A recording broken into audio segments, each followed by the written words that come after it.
conspiracy-oriented friends. Hey, check out Jason's YouTube channel, right, guys? It's Dr. YouTube, Timothy Tucker here. You're absolutely right. In my first term, we ended the war in Iraq. In my second term, I will win the war on Christmas. Kill God, huh? Think it's funny? Huh? Think it's funny? More than 30 years. I want to know more about this. The star-studded and first family-studded. Yeah. Christmas Well, in Satanists Washington is don't want Christmas, guys.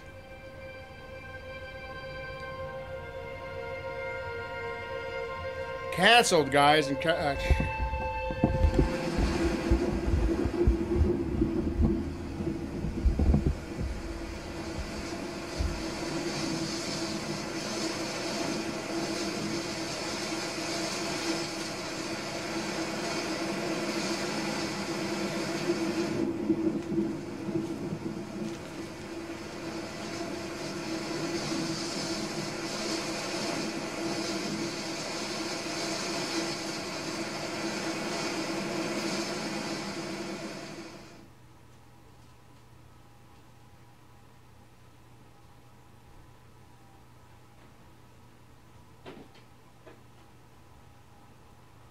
This mass shooting comes just days after a gunman killed 3 people in a Colorado Planned Parenthood clinic.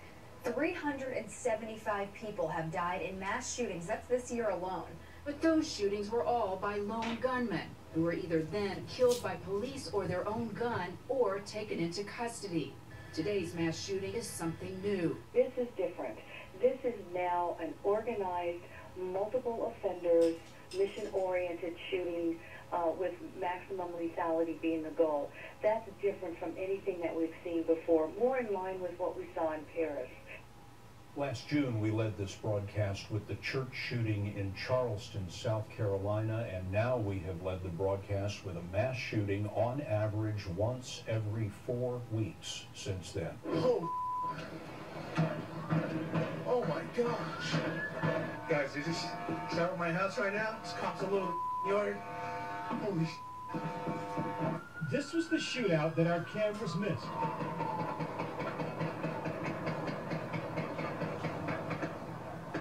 One neighbor out in the front yard, and another crouching down in his garage.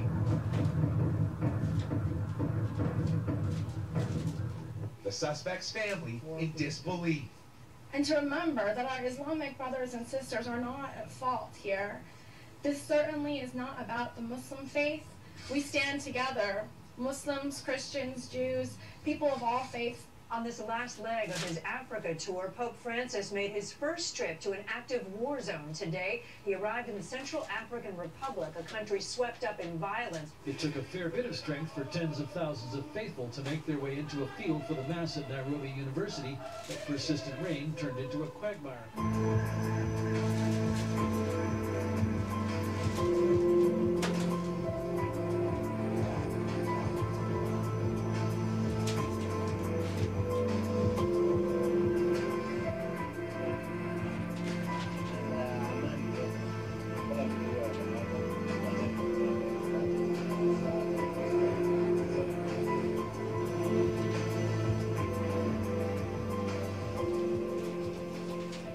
Department is dedicated to teaching people how to react and survive.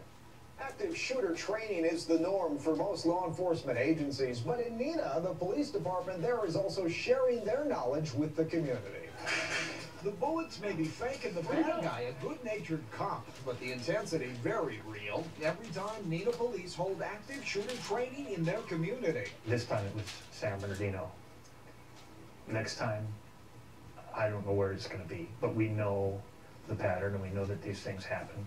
Thank you, Chris. Brown County SWAT team was practicing their active shooter training today at the Breast Center. One person has died as a result of a hostage situation that lasted all day with police in Neenah. There were gunshots, multiple gunshots. Not your typical Saturday in downtown Neenah. You know, they had a SWAT truck and a whole bunch of stuff out there. Business owners Brian Gajewski Cars at both ends. and Catherine Fleischer watched police and SWAT teams take over the streets. Saw policemen running. Told residents within a quarter-mile radius to barricade themselves in their homes. After getting a call no police department wants to receive. We received a call of shots fired at a business in town. The business is Eagle Nation Cycles at 206 Main Street.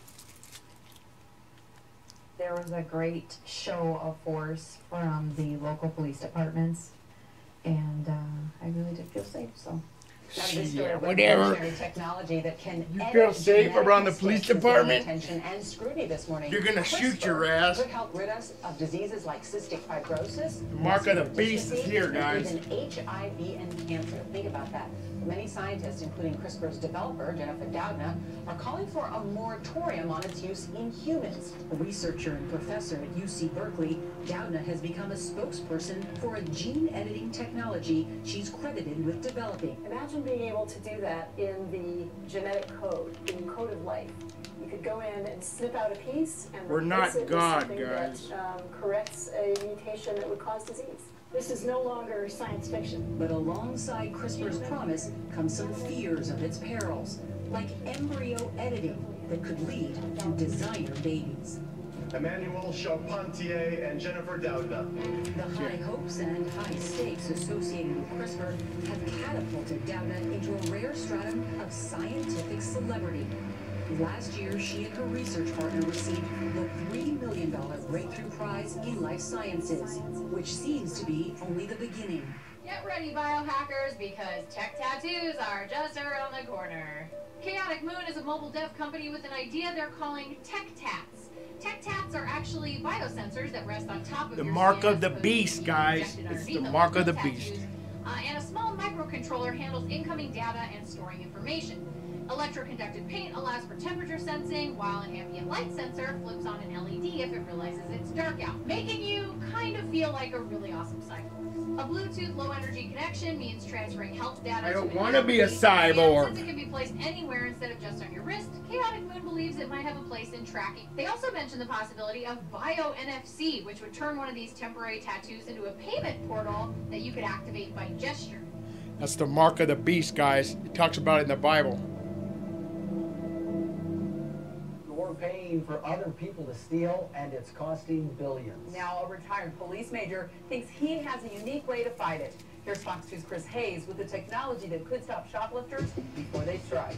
Sandy, it's facial recognition software that could help store managers stop shoplifters with a smile. Our CEO is the guinea pig here. Paul comes through, you see within a tenth of a second, he's boxed in his breath. Spies says the facial recognition for retailers would work best as a shared network. Local police agencies are expanding the use of facial recognition cameras. More than twice as many devices have been deployed county-wide compared to 1 year ago. But as CBS News 8's Marcella Lee reports tonight, privacy advocates worry about what may be coming next. Mark of the beast. The thing that I worry about is facial recognition becomes like automatic license plate readers. That everywhere you go, there are cameras that are able to track where you're moving because they're able to identify your face. So far, that hasn't happened, but new technology is emerging. So some of the other technologies to keep an eye out for are iris scanning. That's a big one. We've also seen the Department of Homeland Security develop a tattoo recognition app.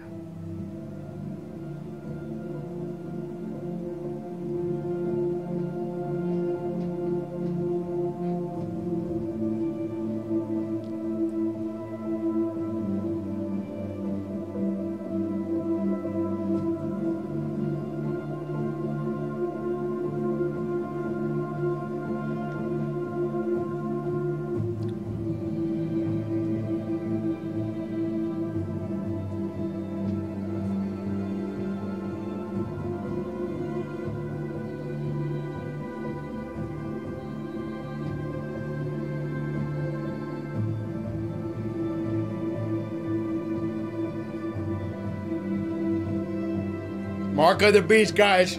Watch out, man. Let's skip that, all right? Thanks, guys, for watching.